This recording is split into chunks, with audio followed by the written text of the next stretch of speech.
um, also proud. From one Domingo, we now go to a second Domingo, because from Yusek Domingo, we now go to Attorney Domingo Egon Cayosa.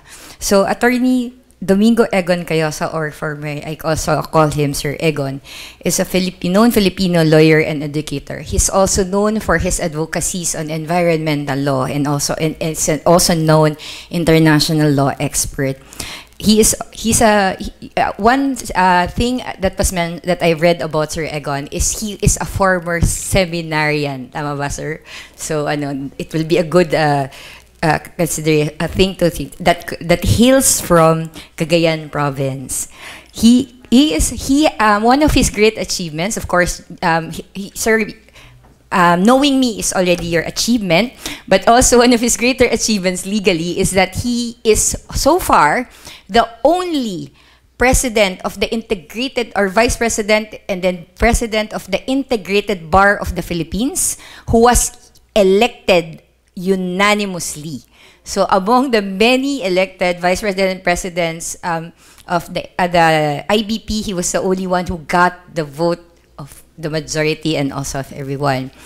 He served as the IBP president from 2019 to 2021. He serves also as a reviewer for the mandatory continuing legal education, correct, sir?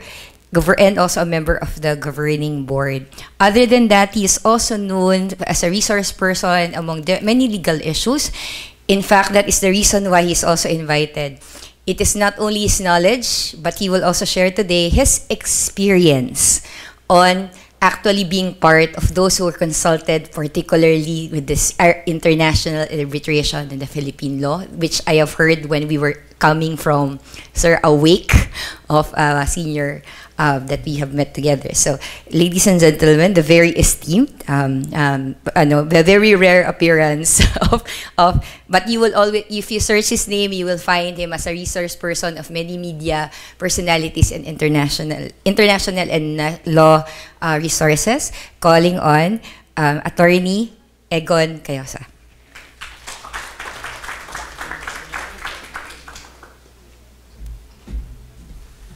Thank you, Reds. Magandang hapon sa inyong lahat. Good afternoon. Nabanggit niya many things about me, personal, and but before that, I'd like to thank the Philippine Coast Guard for inviting us, to share with you our views on this particular topic. And I'd like to congratulate you. 123 years. And of course, a snappy salute to all the officers, men and women of the Philippine Coast Guard. More than ever now, you are very important to this republic and to this country. Necessarily because of your functions, you are at the forefront of a very reinvigorated effort to protect and preserve what is ours and the patrimony and territory of our country. So pinagdadasal ho namin kayo. We may not be in your ranks. As you might have heard, we were together at UPROTC, but I trained as an Army. Scout Ranger ang aming pinasok noon. So we're not with you, but certainly we have your backs covered. And that's why we are here. As Reds would say, I rarely attend person-to-person activities because of limited time, hectic schedule, but you see me every now and then in media. No? Kahit hindi na akong presidente ng IBP, akala ng buong Pilipinas ako pa rin, kasi ako pa rin yung tinatanong nila when it comes to matters of my competence. But anyway, it's an honor being with you this afternoon. But we are given only 30 minutes, so let me compress my presentation to just 15 slides. Only 12 will be substantial. First slide, please. By the way, if there's anybody here who's with the Germans, not only that Yusek Gary here and I have the same name, no? First name ko sa kanya, family name. Yung pangalan kong Egon, that's also German. It's a common name in Germany, in Egon. Why is that? Because when I was born, it was the birthday of our beloved SVD missionary in our town, in the tip of Luzon.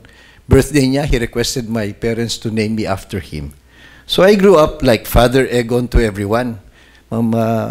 Makaibigan yung pari na yon. So nung bata pa lang ako, Father Egon, magpapari ito.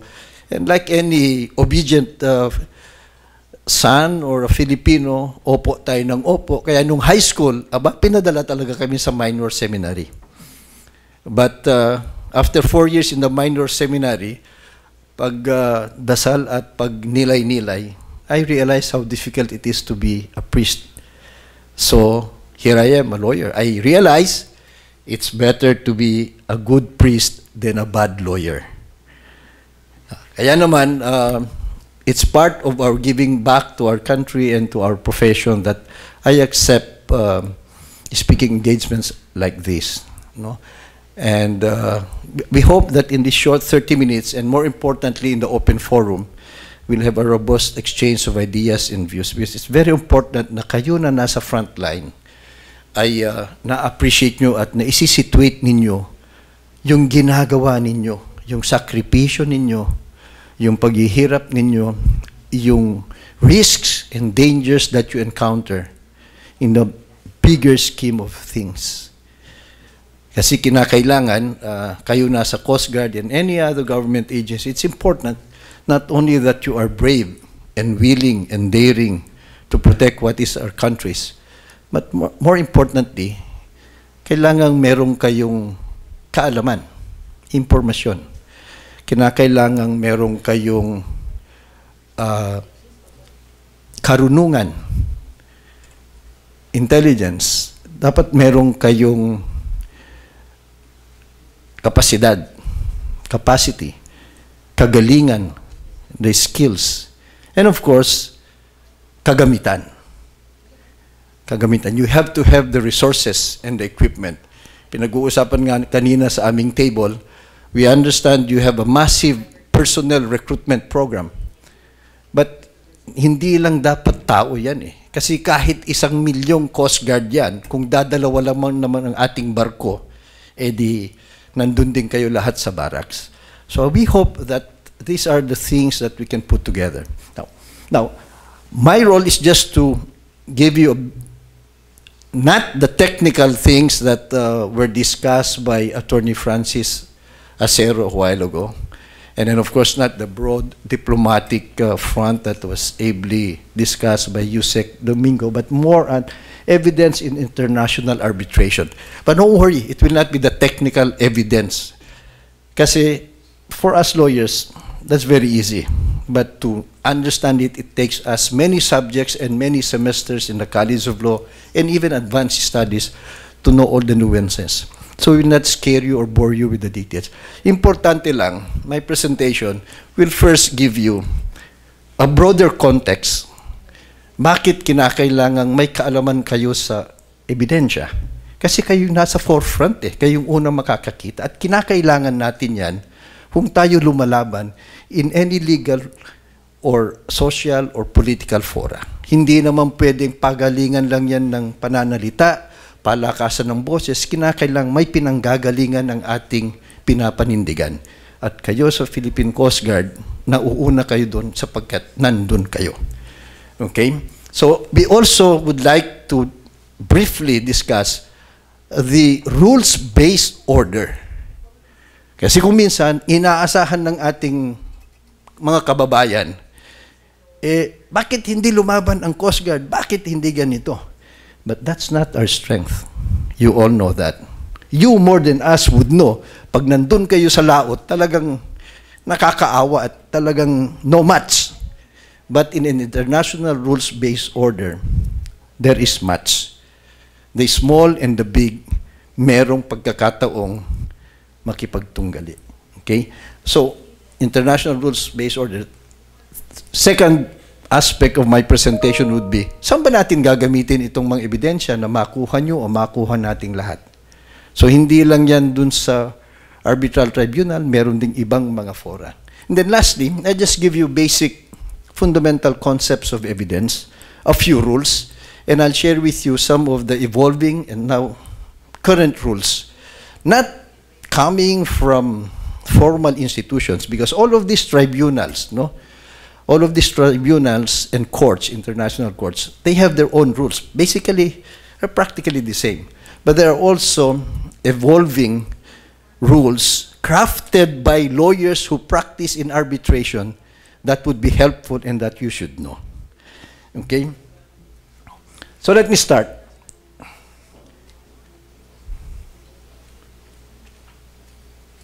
Next slide. Just can I have yung remote mic? I need to go down. Ito yung outline ng aking presentation. As I said, first, we will look at the importance of the rules-based international order. Why do we have to adhere to that? No? Kasi yan yung ating pag-asa eh. Doon tayo makakalaban. Doon tayo makakapatas sa mas malalaki at mas makapangyarihan at malalakas na bansa kesa sa Pilipinas. And then next, of course, yung different fora. Then we go down to evidence per se. And then points to ponder. The last slide will be something that pwede nating pag-isipan. Wala sa batas, pero kinakailangang looking forward tayo, way forward.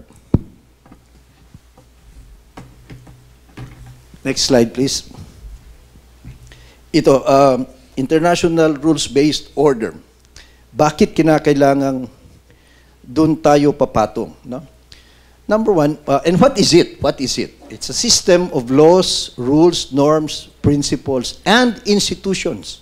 Gaya na United Nations, yung mga iba't iba pang mga groupings na nabanggit ni Yusek Gary, to manage conflicts, advance relations between nations, preserve the conditions needed for peace and prosperity in the global ecosystem. Because, look, nowadays, hindi lang yung nangyayari sa dito, hindi lang yung interest natin, kundi interest ng buong mundo.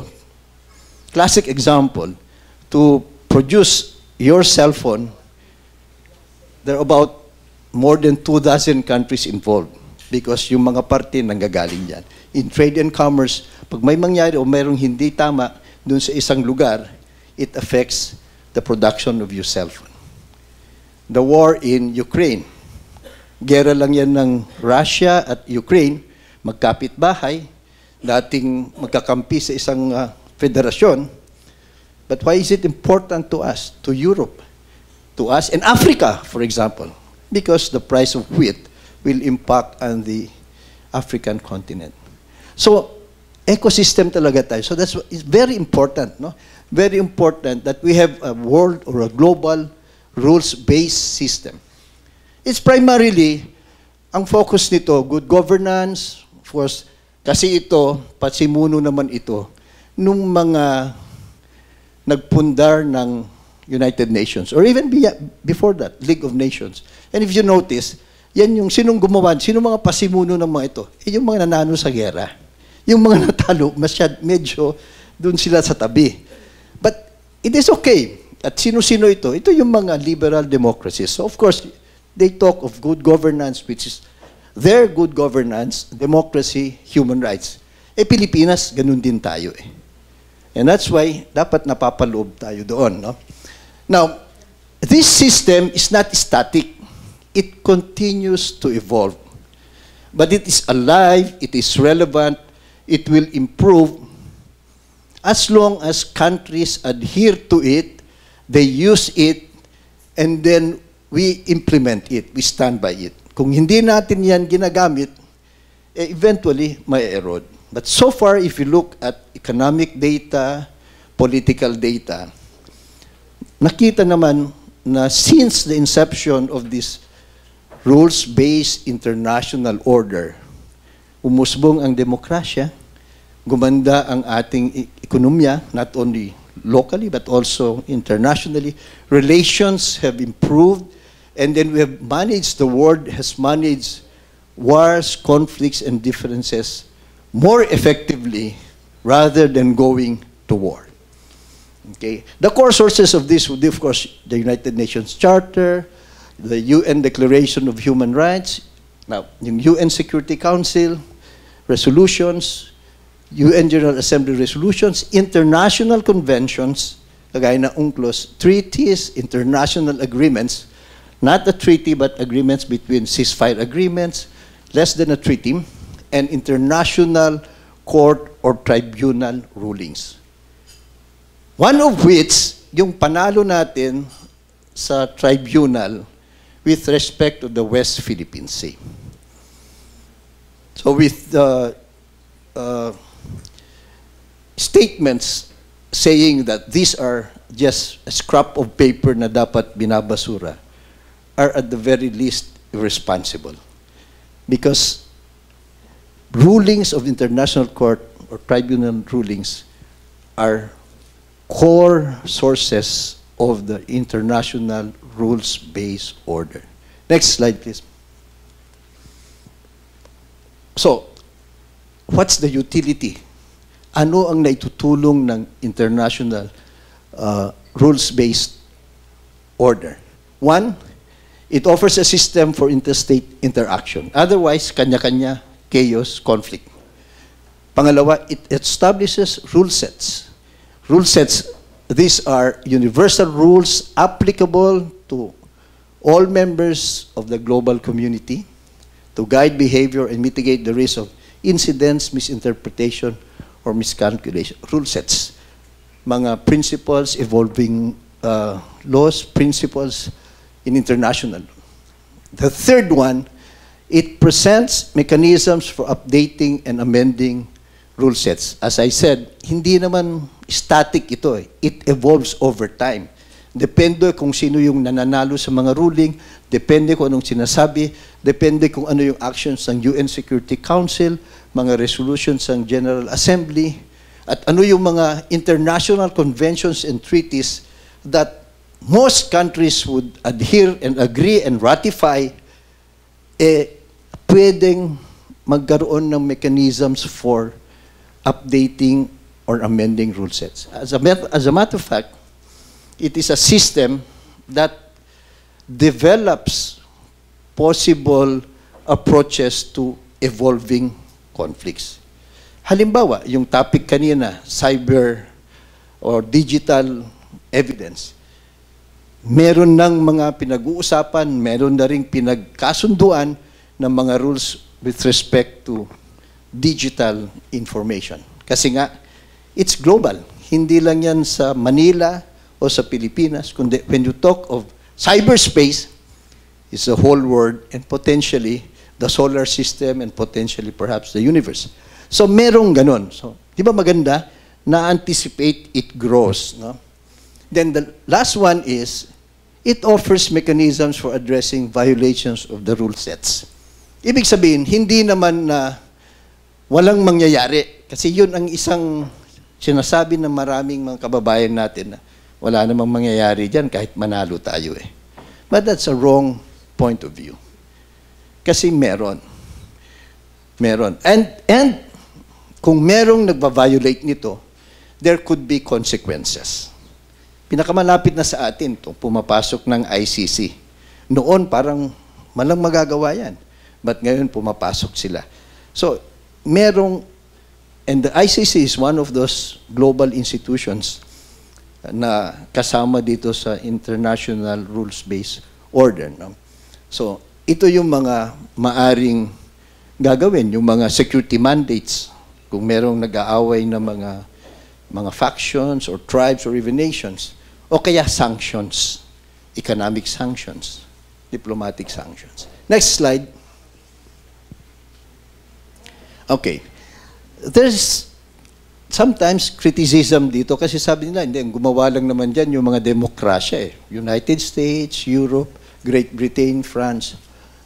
Yan ba is a tool for the liberal democracies, the superpowers, to advance their own hegemonic or exploitative ambitions? Ginagamit ba nila yung rules-based para mapanatili ang kanilang advantage and control over the whole world? Maari. Maari. Pero, titignan din natin, beyond that, meron din namang utility, kagaya ng nabanggit natin kanina. As a matter of fact, meron din criticism, and for good reason, na para bang ito applicable sa inyo, pero hindi applicable sa amin. Halimbawa, ang United States, they never ratified the UNCLOS. Pero, pag meron silang differences with other countries, sinasite nila yung UNCLOS. Kaya naman, sa ating jurisdiction, ang Supreme Court, maalala nyo yung kapitan na sumadsad ang kanyang barko sa Tubataha ata yan. So, pinagbayad yan. Supreme Court said, at sabi ng United States, hindi kami pumirma ng UNCLOS Wala kayong jurisdiction. Ang sabi ng Supreme Court, kasi it was a local case pinapagbayad sila. Ang sabi ng Supreme Court, hindi nga kayo pumirma dyan, but every time kailangan nyo, ginagamit nyo yan. Therefore, you are legally bound by it. So at least, nakikita natin na yung palusot na yung applicable sa inyo, sa amin hindi. It may seem like that, but there are also now evolving jurisdiction and principles that bind even those who may not be formal signatories. Notably, China, for example, pumiro nga siya sa UNCLOS pati yung provisions for arbitral resolution of disputes. Pero nung nagsampa tayo ng kaso, biglang sabi niya, hindi ko kilalanin yan, di ba? Even our own President Duterte, nung nagsampa sa ay sabi niya, hindi, withdraw na kami dyan. But there are mechanisms by which merong residual effects sa kanila yan. Now, so despite all of these criticisms, for good reason, but don't worry about that because it can be improved depending on what nations and state parties and even the world would want to do about them. Kung hindi yan, hindi yung rules-based international order, ano ang other side? Di, might is right. Gusto nyo ba yan sa Philippine Coast Guard? Gusto ba nating Pilipino? Kahit siguro anong gawin natin, kahit siguro recruit tayo ng recruit, kahit siguro doblehin ang budget ninyo, hindi naman natin mapapantayan what China has. Hindi rin natin mapapantayan ang kanilang kagamitan, ang kanilang technological advantage, ang kanilang political clout, economic clout. So, di ba, tama lang na tayo, as a member of the global community, as a smaller country, dito tayo sa rules-based. Kasi dito, we have a fighting chance. At saka yan, long-term. Okay? Next slide. Now, just to give you there are many fora, and ito hindi naman exclusive, but these are the main fora by which, disputes can be settled.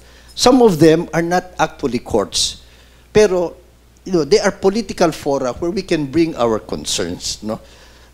Nabanggit ko lang just a few of them para may konteksto dun sa ating pagkapanalo sa West Philippine Sea case at dun sa ebidensya na mamaya maliliwanagan natin ano ba ito at ano yung mga fundamental principles. Ano ito? Una, yung UN General Assembly. Hindi naman yan court But dyan nag-uusap yung mga countries at every year meron niyang meeting yung mga gustong magsalita, nagpapa-schedule para sabihin nila kung ano yung mga issues nila, ano yung kanilang proposals, ano yung hinihingi nilang mga suporta. It's a forum where countries can bring their interests, where countries can bring their gripes. And it's very important. Why? Because nandun yung buong mundo But sa totoo lang, pag nagdidiskurso yung mga heads of governments yan, kukonti ang nandun. But media carries it, pinag-uusapan yan, it's a forum through which governments will articulate their respective positions and their respective grievances and seek international support for their concerns and interests. Diyan, nagsalita ang ating presidente. Not every year, but that is an available forum for all the countries of the world. Next slide. Ito naman, United Nations Security Council. Mas maliit yan sa sa United Nations General Assembly. Kasi yan lahat ng mga member states, nandun over 100. Ito mas maliliit lang yan. Who are these? Ito yung mga nanalo ng World War II, mga allied powers. Plus, merong mga revolving, may permanent members, United States, Russia, China, Great Britain, and other European countries. Plus, merong mga representatives from different continents or different countries. Pero revolving, hindi palagi. Ang dito sa United Nations, Security Council, pagdating sa mga intervention, militarily, mga ganyan, mga protection, sila, use of force, they have that. Ang problema dyan, with respect to our dispute with China, nakaupo dyan ng China, permanent member. And the permanent members have veto powers. Wala din tayong magagawa, but at least, we know na meron tayong forum na i-discuss yan. Okay? Next. Meron naman yung International Court of Justice. That's a formal international. Ang isang key feature lang kasi nito, ang mga partido dito, mga bansa lamang. Plus, para may jurisdiction ang ICJ, kinakailangan pumapayag ang magkabilang panig. Hindi mandatory. Hindi mandatory ito. So, but yung ICJ also, aside from resolving disputes of parties who agree to bring their differences before it, meron din siyang function of rendering advisory opinions sa mga evolving international issues or legal issues. Hindi tayo, lininaw ni Yusek Domingo, hindi tayo dyan nanalo, hindi natin dinala dyan. Next slide, please. Meron din yung ICC. Ito naman yung mga crimes against humanity, genocide, aggression, and so criminal naman yan. It's an issue now for us because nga, di ba, kinasuhan yung mga, hindi ang ating gobyerno, ilinaw natin, hindi ang Republika ng Pilipinas, kundi individual officials of our government. Nag-withdraw tayo dyan, pero merong rule doon, provision na kahit mag-withdraw ka, yung mga nangyari bago ka nag-withdraw, meron pa rin silang jurisdiction. Ngayon, yung bagong administrasyon, sabi nila, we will not recognize, we will not cooperate, but neither will we stop them from gathering evidence. So, that's fluid. That can change anytime. And that's for criminal. We did not also bring the West Philippine Sea issues to the ICC kasi hindi naman criminal. Next slide. Dito, pagdating sa West Philippine Sea, I think na-memorize na yan, no? Yung mga issues dyan, yung brief about it. Pagdating sa West Philippine Sea, South China Sea dispute, dinala natin yan, ang mechanism natin yan, yung UN Conference on the Law of the Sea. Next slide, please. Yan naman, dyan natin dinala sa mechanism, arbitral tribunal para sa UNCLOS. Dyan tayo nanalo. And the details of which were discussed by Yusek Gary Domingo. Next slide. Yo. So, doon pwedeng gamitin. And many other tribunals. Hindi lang ho yun, marami pa. Specialized tribunals. No? Marami pang ibang mga, meron ding mga regional, meron din yung European Tribunal for Human Rights, iba-iba. Now, when it comes to, so how do we present, how do we go about bringing our disputes or settling our differences in these different tribunals? Well, of course, hindi yan paramihan ng delegado. Hindi yan paramihan ng donasyon. O kaya, kakausapin yung presidente ng isang bansa at impluensya mo naman yung iyong question. Hindi ganun eh. It must be merit-based. It must be law-based. When you talk about law-based, so there must be an orderly way of presenting your case.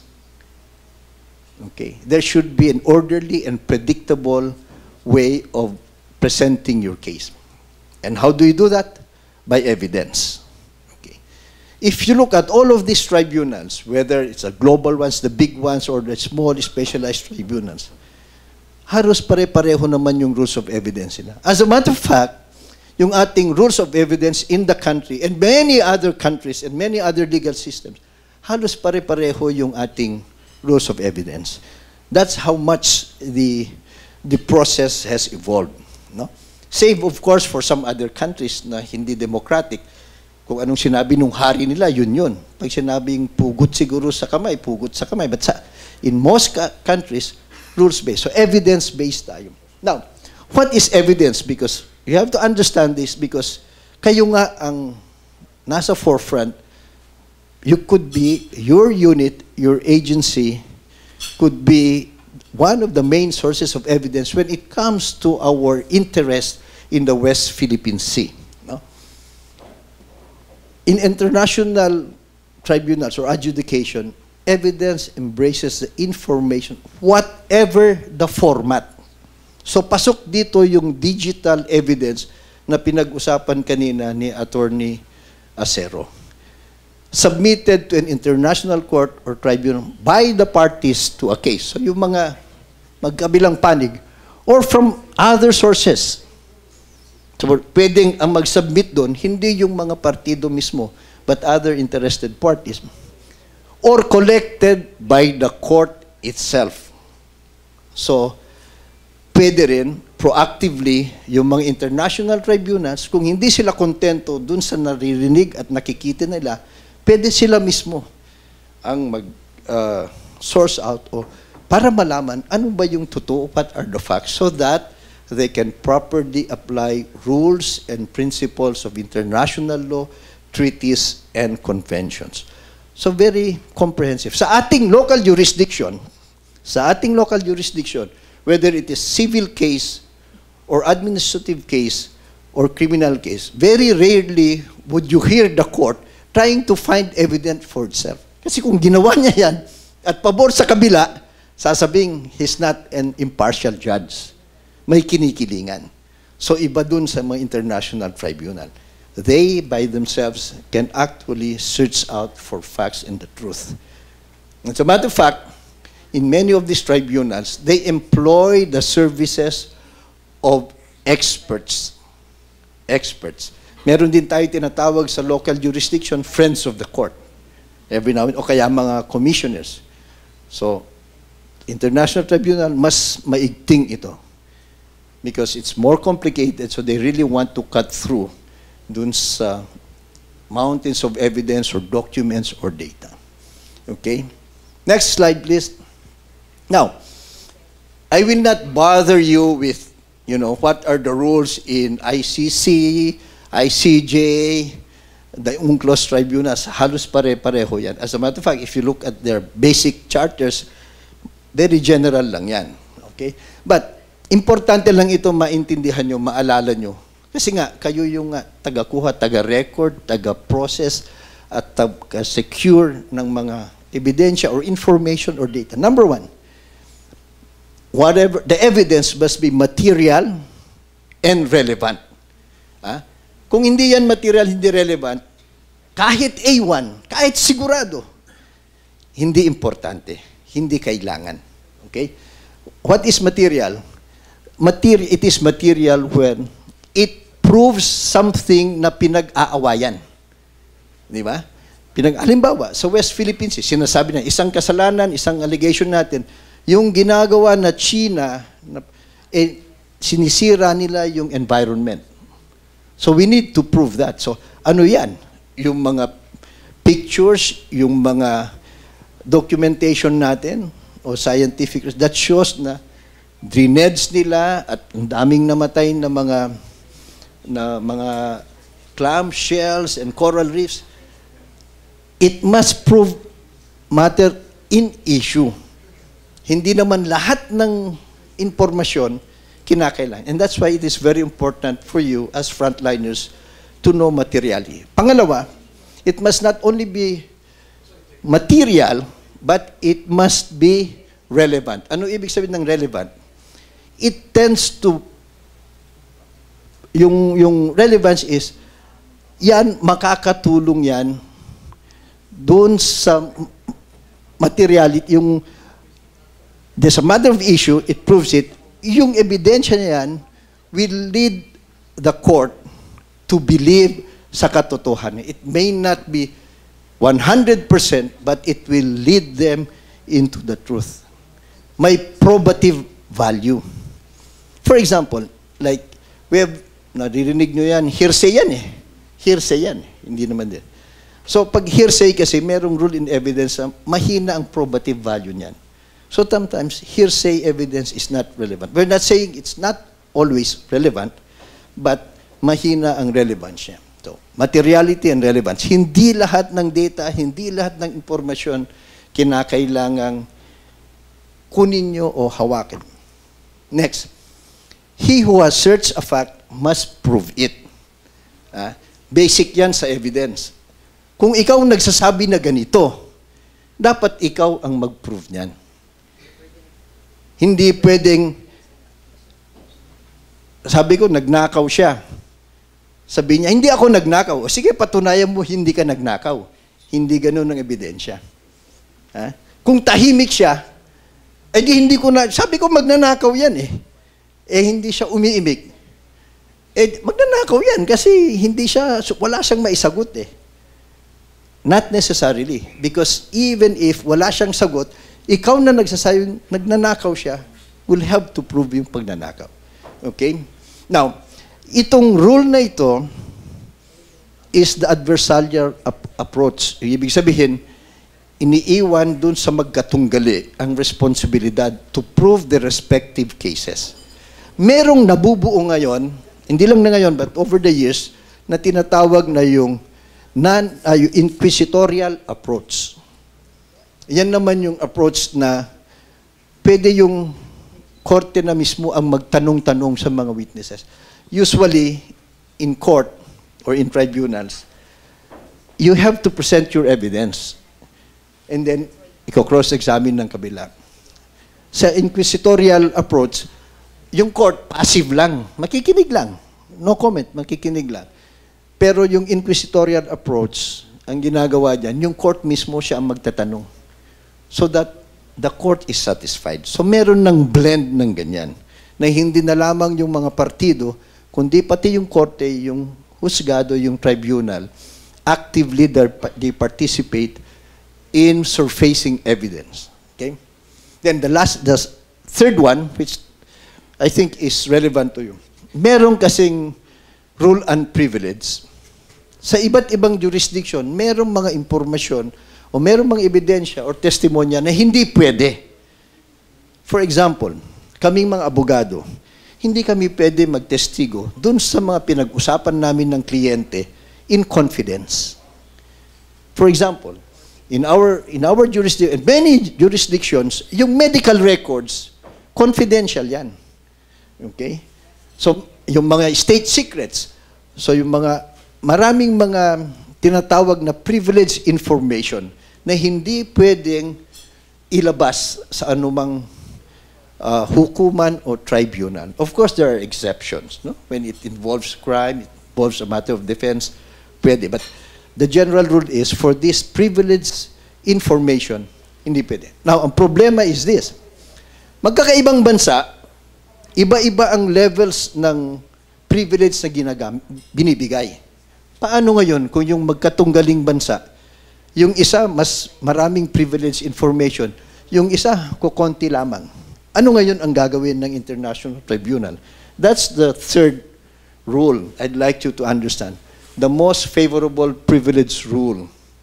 The tribunal shall grant to both parties the privilege standard of the law which accords the broadest privilege protection. So yung mga abogado, yung mga naghahain ng mga kaso in the international, dapat pinag-aaralan din nila, and that's why you need many lawyers and experts when you come to international tribunals. Hindi ganun kasimple. It requires long-term, deep research and study. Pag-aaralan din nila mga yan so that we have a good chance of winning before these international tribunals. So ito yung mga basic rules and evidence that I'd like you to remember. No? Yung mga iba, siguro yung mga abogado sa inyo dito, alam na, yung mga law students sa inyo, alam niya. But these are the fundamental rules in international tribunals and arbitration that you should bear in mind. Next slide, please. Now, ito lang, this applies to local jurisdiction and also in international, no? Direct evidence. Kasi kung minsan nandun na kayo sa laot o kaya kausap nyo yung other side, ano ba yung mga dapat tinitingnan? May direct evidence. It's simply an evidence that directly proves a fact. For example, eyewitness. Kayo mismo. Sinabi, binangga nung Chinese militia yung Philippine ship, resupply ship. Sinong makakapagsabi niyan? Eh di siyempre kung sinong nakakita. Okay. And that's why, for example, i-video nyo yan. Kasi nga, as earlier discussed with you, testimonial evidence kasi sometimes the weakest evidence. Pero yung video, yung mga records, documents, hindi mo mababaliktad yan. Okay? So ano ba yan? Eyewitness testimony, victim statement, admission. That's why the diplomats and the lawyers, DFA is very careful kung nagsasalita sila. Kaya si Ambassador Gary, off the record yung ibang sinasabi niya kasi baka nga ma-quote siya. No? Lalo na sa presidente. Kasi when you're the president, kung ano man sasabihin mo, yun. Pwede kang itali doon. Di ba? Eh pag sinabi ng isang presidente na probinsya tayo ng China, talagang nanginginig yung mga international law experts and the diplomats kasi nga hindi nila makakalimutan yan. Okay? And that's why that's direct evidence. Surveillance camera, DAS or body camera, yung mga binivideo nyo sa inyong pag may encounter, napaka-importante yon. Why also? Because kung nag-retire kayo, o kaya pinirate kayo ng isang other agency, no? As discussed earlier, hindi nakakapag-compete ang Republika ng Pilipinas dun sa mga highly technical personnel natin na pumupunta sa private sector. Di wala nang natira, hahagilapin ka pa. Kung merong mga ganyan, they become part of the records of the institution. There is institutional memory. Hindi mawawala. Now, direct evidence. Indirect evidence, which is more popularly called circumstantial evidence. Maraming nagsasabi, circumstantial evidence lang yan. Useless. Hindi po totoo yun. Many crimes, many cases are won by circumstantial evidence. But circumstantial evidence cannot be isang ebidensya lang. It must be a series of evidence that tends to prove a fact. The circumstantial evidence does not by itself prove a fact. But taken together with other direct evidence or circumstantial evidence, put it together, it infers or implies a fact by logic or reason. Ito yung mga object evidence, real evidence, evidence of other acts. No? Forensic evidence, for example, fingerprint. It can also be expert opinion. Opinion lang naman yan Wala naman siya doon. But then because of his experience, karunungan, and technical know-how, he can help the court infer a fact by the expert opinion. And then, digital or forensic evidence. It's very important. Kasi bago ito Bago ito. Hindi naman sa bago, for the past 20 years yan. Depende sa bansa. May mga bansa na mabilis sila mag-adapt ng mga rules to incorporate rules and electronic evidence. Yung iba medyo nahuhuli. Tayo humahabol pa lang. Okay? Now, please take note that circumstantial evidence, of course, does not on its face prove a fact in issue. Okay? But it is more objective and reliable. And the more circumstantial evidence, the more evidentiary weight. It cannot be just one. So, hindi naman paramihan, but it should be, dapat they connect, they relate to one fact that needs to be proven. Okay? Next slide.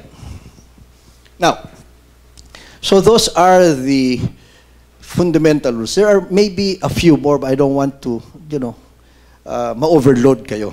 But yun ang importante as to enable you to do your job as Philippine Coast Guard more efficiently. Now, merong ito, IBA is International Bar Association. So that's a private entity. The Integrated Bar of the Philippines is a member of that.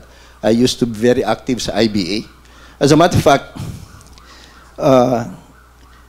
nung kasagsagan ng West Philippine Sea, when I was EVP, 2 years incoming president and 2 years president, I traveled to China so many times. Upon the suggestion of Justice Carpio, sabi niya, you should go to China. Accept their invitation, seek out mga fora. Because you have to bring it to the Chinese lawyers that we know what we're talking about. You have to convey it to them. Kasi sila, sabi niya, brainwash na yan. Nasa kinder pa lang ang sinasabi na nila, 9-dash line paniwala niya, tama sila. So, but then we cannot do that through government kasi away, di ba? Away. And there are many repercussions, di ba? So, ganun naman ang aking ginawa. I went to China. Of course, in private, we could discuss about it. But then, unlike the Integrated Bar of the Philippines, where the president and the officers were basically independent of government. We're private. The Supreme Court has supervisory or administrative functions. We run our organization on our own.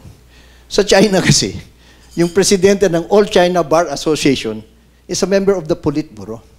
Congressman siya So pag yung usap kayo, talagang hindi kanya pagbibigyan. But in private, smaller groups, they know na meron din tayong basehan sa batas. But that's very important.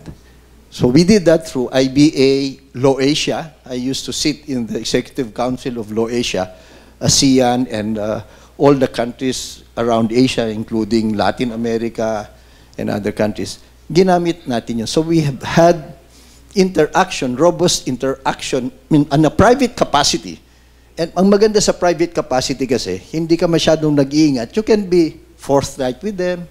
You can, kasi kapwa-abogado lang Pag government kasi ang official, ingat na ingat ka because you cannot contradict your superiors or the official stand or statements of your country. So, we've seen that. And they recognize as lawyers, meron din tayong basehan. Kaya nga sa kanila, ang kanilang ginigiit, hindi yung international, yung UNCLOS historical rights, mga yung mahabang panahon. Tama si Yusek Gari, kung pahabaan ng panahon, heredero tayo ng Spanish Empire, yung kalahati ng mundo. Sa atin din yon, di ba? I can say it without off the record because I'm a private citizen. Si Yusek Gari has to be more careful. But that's how it is. So they know. They know. Except that the Chinese nation, alam naman natin doon, autocratic rule Kung anong sinabi, yun ang ituturo sa lahat. Sa atin, doon pa lang sa Barberia, pinag-aawayan na kung ano talagang totoo, di ba? Demokrasya tayo Everybody's entitled to his opinion even if it is wrong. Diba? And that's the challenge that we need to address. At kayo, since nandiyan kayo sa forefront, maganda nga ngayon, nakikita na natin anong nangyayari. Noon, akala natin everything okay, yung mga incheck, tutulungan tayo, bibigyan tayo napakaraming pera. Yung pala, binubugbog na kayo doon, pero hindi kayo makaimik. I'm not saying that's the only approach, but it's a fresh approach. We don't know if it will be effective. But what is important is that yung pag-iingat, pagdedepensa sa West Philippine Sea, kayo ang starring. Pero ang supporting role dito, buong sambayanan sana Kaya nga ako nadidismaya, but I expected that. Nung tinanong ko kay Attorney Francis, yung mga key pillars sana, di ba? The legal profession, yung law enforcers, the politicians and the bureaucrats, and the media and journalists, mababa rin ang kanilang kaalaman Kaya nga maganda sana na hindi lamang ito na forum, but in many other fora, inuulit-ulit natin ito. Di ba? Para sa ganun, maliwanagan ang ating taong bayan at iisang ating paningin. If kung magkaroon man ng pagkakaiba, at least meron tayong framework. Di ba? Kasi kung minsan sabi, bayaan na lang natin. Kasi kung magkigera tayo, di patay tayong lahat. Mga pananalitan na ganyan, madaling paniwalaan ng taong bayan kung wala sa concept. Well, hindi nila alam ang konsepto ng international rules-based order. Hindi nila alam ano yung ebidensya. Now, ito naman, na-develop ng IBA, it is not binding, it's not in the rules, but some are already adopted in the rules of procedure of many of the tribunals. Ito, non-binding, is just a guidance, a soft law kumbaga, pero ginagamit ng mga abogado. Kami naman yung nag-a-appear sa mga ganyan. Okay? Number one, meron na yung remote hearing. Yan, naipanukalan na rin namin sa Supreme Court. When I was incoming president, nakita ko na yan sa ibang bansa. Sa China, as a matter of fact. Sa China, television na lang sila nagkikita But pinunukala natin yan, hindi naniwala ang Supreme Court. Nung nag-COVID, sabi, anong gawin natin ngayon? Napilitan ang Supreme Court. But it took them 8 months to approve the rules that we have been advocating for 2 years. Sana hindi na nila bawiin. Remote, especially international tribunals. Ang lalayo ng mga witnesses. Okay? Exclusion of evidence that is obtained illegally. Meron din kasing prinsipyo na pag illegal ang pagkakuha nung ebidensya, violation of your constitutional rights or beyond the powers of government, hindi yan pwedeng gawing ebidensya. Dati na yan, pinatingkad lang yan dito sa dinevelop. Itong 2020 IBA rules, meron na una niyan, 2008, 1999. Ito yung tinatawag natin evolving rules-based order. Habang may mga pagbabago o based on experience, na dadagdagan, na re-refine. The other one is submission or production of documents. Ito, meron ng rule na anong language ba ang gagamitin. So kung sino magsasubmit, trabaho mo magpa-translate. Okay? And show that it is a good and faithful translation. Confidentiality arrangement. Ito yung sinasabi natin kanina. No? And then, ito, treatment of any issues of cybersecurity and data protection. This was discussed by Attorney Francis. Okay? So ito ho yung contribution ng legal profession. It is being used now. It is evolving as a rules. And as a matter of fact, in many of the tribunals, in-adapt na ito. There are other proposals, yung rules, meron din yan, pero basically the same. Next slide. Ito, just points to ponder. No? I leave you with this thing, no, na pinag-usapan natin, ano yung fora, international rules-based order, and then ano yung ebidensya, basic rules, basic principles. Ito, pag-isipan natin, no? Of course, it is important we go through the legal processes, no? Yung rules-based order. But, consider this, yung ebidensya ba, para lang sa mga yan, or importante din yung court of world opinion. Sa ating bansa, hindi lang dapat yan alam ng mga korte or tribunal. Di ba maganda rin sana na alam ng ating mga kababayan so that we get the support, we get the cooperation, and we get the passion. Now, so word of court opinion. Ang China, hindi namin kikilalanin yan, and they're very adamant. As a matter of fact, there are many Chinese scholars who have submitted online and in prestigious journals their positions criticizing the tribunal award in our favor. Nakakalungkot nga kasi sa dami ng mga magagaling nating manunulat, kukunti yung mga position papers o mga thesis ng mga Pilipino Now, propaganda versus evidence. Kung lalabas tayo dyan, outside of the court, there's now a thin line between propaganda and evidence. Propaganda and evidence. Kasi nga, wala nang rules dyan Paramihan ng trolls, paramihan ng press releases. So, hindi na natin malaman. So, these are the pitfalls. The other one is alternative truths and deep fakes. Hindi mo na rin malaman yung nakikita mo, lalo na sa cyberspace. Totoo ba yan o hindi? At marami nang nasusunog dyan, di ba? Yung alternative truths. Kasi nuwalingan, talagang todo-todo, pero paulit-ulitin mo yan, magiging parang totoo.